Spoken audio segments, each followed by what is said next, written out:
गुरनाम सिंह चंदूनी जी group D SP खिलाड़ियों का अनशन तोड़ते हुए सरकार का कोई भी मदद यहाँ नहीं पहुँचा, इसलिए हमारे किसान नेता ने ही हमारे बीच पहुँचे हैं।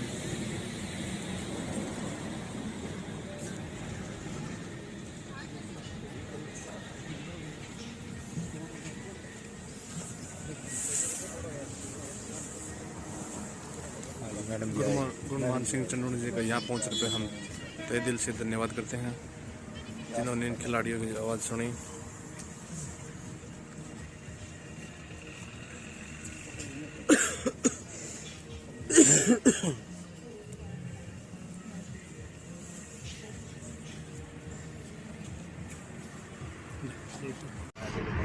नहीं ठीक है सर, डन है। हम मतलब आपकी आईडी कर मेरी आईडी भी दिखेगा। राइट करें रोल। सर काफ़ी दिनों से ग्रुप डी के छात्र हमारा नेशन में बैठे हैं, तो क्या कहना चाहिए और आपके द्वारा आज इनको?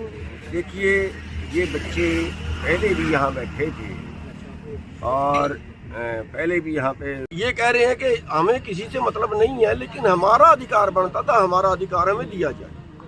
और वो अधिकार लेने के लिए पहले बैठे जवाहर यादव जी ने 15 दिन का आश्वासन दिया, इन्होंने अपना यहाँ से आंदोलन समाप्त किया,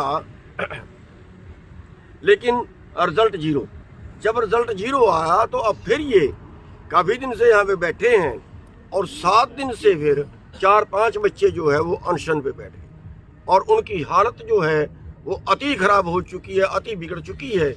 और कल इनको जो खुल्लर साहब हैं, शायद वो प्रिंसिपल सेक्रेटरी हैं या जो भी हैं, राजेश खुल्लर जी, उन्होंने इनको बातचीत के लिए बुलाया था और फिर वही मिट्टी गोली वाली बात है, हम आपकी यहाँ मीटिंग करा देंगे, हम आपकी वहाँ मीटिंग करा देंगे। तो आज हमने इन बच्चों को अनुरोध किया है कि आपकी लड़ाई सही है, आपकी लड़ाई है कि अपने आप को इतनी तकलीफ में डाल देना कि दूसरे की आत्मा जाग जाए, लेकिन ये उसके आगे आंदोलन है जिसके अंदर आत्मा हो, जिसके अंदर आत्मा हो ही ना, जिसकी आत्मा मर चुकी हो, उसके आगे आप क्या अनशन करोगे?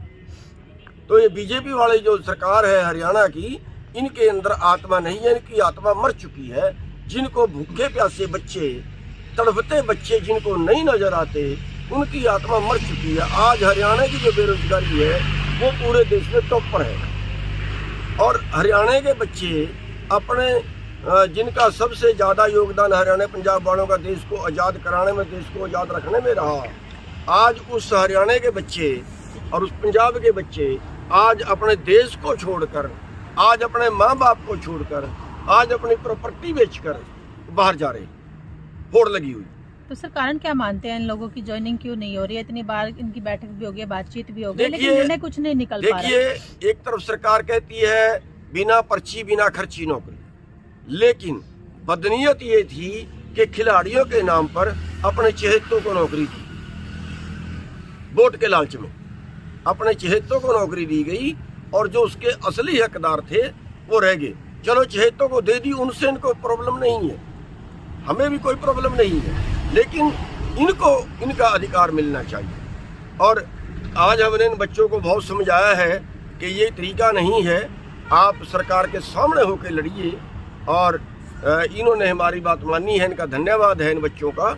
आज इन्होंने अनशन जो है वो हमारे कहने से अनशन तोड़ दिया है और अब हमने जो इनको रिक्वेस्ट की है वो ये की है कि आगे चुनाव है और इस तरीके से आप लड़ें कि सरकार को इस जो आपके साथ अन्याय किया है इसका जवाब उनको चुनाव में देना पड़े और उसका जो भरपाई है उनको चुनाव में करनी पड़े, उसका नुकसान जो है वो चुनाव में। किसानों को लेकर भी सरकार का रुख बेरुखा ही रहा है, तो उस पर क्या कहना चाहेंगे आप?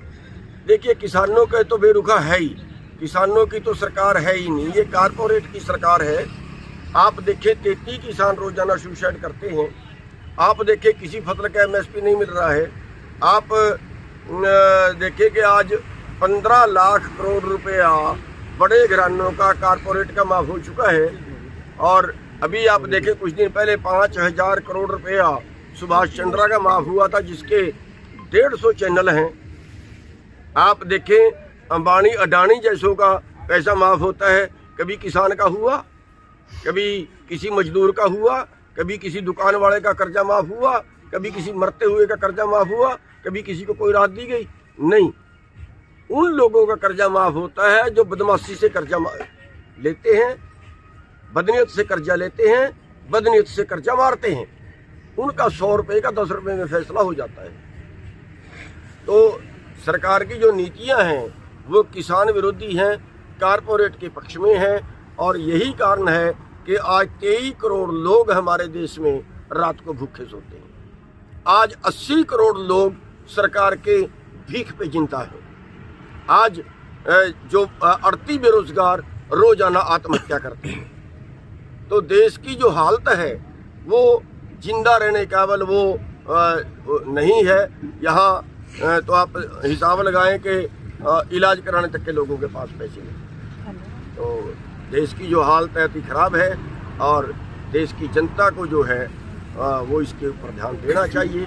और मैं तो ये कहूँगा कि जो अगला चुनाव है उसमें इस सरकार का तख्ता पलट कर देना चाहिए। हम इन बच्चों को आश्वासन देना चाहते हैं कि ये बच्चे जो भी आंदोलन करेंगे, सरकार इनको अकेला मत समझे। सरकार ये मत समझे कि गिनती कम है और ये कोई बड़ा आंदोलन नहीं कर पाएंगे। हम भारतीय किसान यूनियन चढ़ुन्नी पूरी तरह से इन बच्चों के साथ है, बेरोजगार बच्चों के साथ है। ये जैसा भी कहेंगे, जैसी हेल्प हमारे से मांगेंगे, वैसे ही आंदोलन करेंगे। और हम इनसे ये कहेंगे कि पूरे हरियाणा के अंदर जो है ये घूम घूम के आंदोलन करें, अपना जो दर्द है वो जनता की अदालत में लेके जाएं, जनता की अदालत में ये अपना दर्द रखें। और भारतीय किसान यूनियन चढ़ुन्नी पूरी तरह से इन बेरोजगार बच्चों के साथ में